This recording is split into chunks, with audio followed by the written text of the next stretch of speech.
Hello, Rama Periya. Hope all are in good health, feeling great, wonderful, having a happy and peaceful life. Now let's continue with Robert Adams. Anuradha and I continue our journey to Sedona, where we met Sharmila, a wonderful and beautiful lady.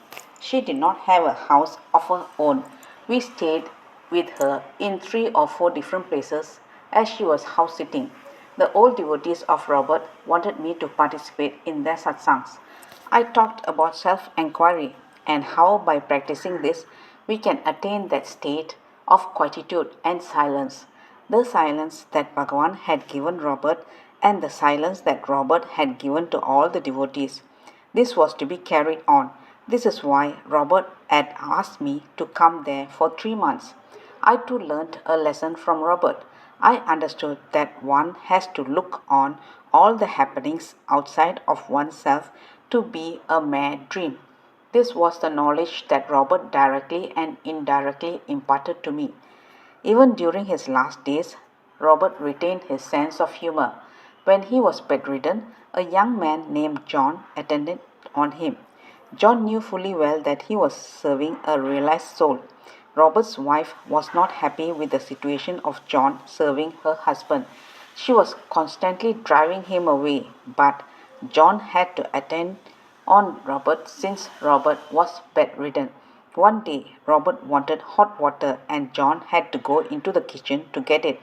Robert's wife was frying something in a big pan at the time. She became so angry that she was ready to hurl the pan at John.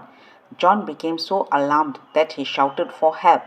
Robert, she is trying to hit me with a big pan. What should I do? Please help me. Robert, who was lying down, said, Duck. This was the kind of person Robert was. He was always half serious and half humorous. By way of paying homage to Robert, I quote a few passages from Robert's teachings. The highest teaching in the world is silence. There is nothing higher than this. A devotee who sits in the company of the sage purifies his mind just by being with him. The mind automatically becomes quieter. No words are necessary. Silence is the ultimate reality, and everything in this world exists through silence. This means literally going deep inside yourself to the dwelling where nothing is happening.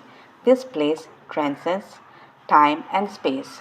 This is a brand new dimension of nothingness. That is our real home and the place to which we actually belong. In this state, there is only deep silence. There is no good, no bad, and no state of trying to achieve anything.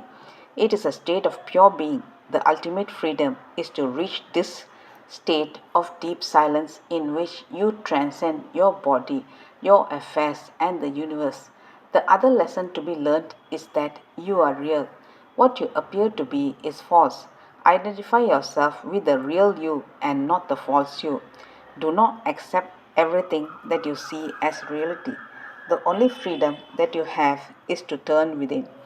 One day you will awaken from this dream, for this is also a dream, and you will be free, liberated. There is no such thing as birth or death. Nobody is born, nobody dies, and nobody prevails in between. Nothing that appears exists, only the self exists. All this is the self, and I am that. You are the absolute reality. You are consciousness, emptiness, and Satchit Ananda. That is existence, consciousness, bliss. That is your true nature. Why not abide in it and be free? Empty your mind and become still. Everything will happen of its own accord. There is really nothing that you have to do. Just be still. Be still and know that I am. God, I am, is the self. Accept that and be free. Salutations to Robert Adams, the great master. That's all, folks. Let's continue in the next chapter. Thank you. Bye bye. Rama Periya Puranam.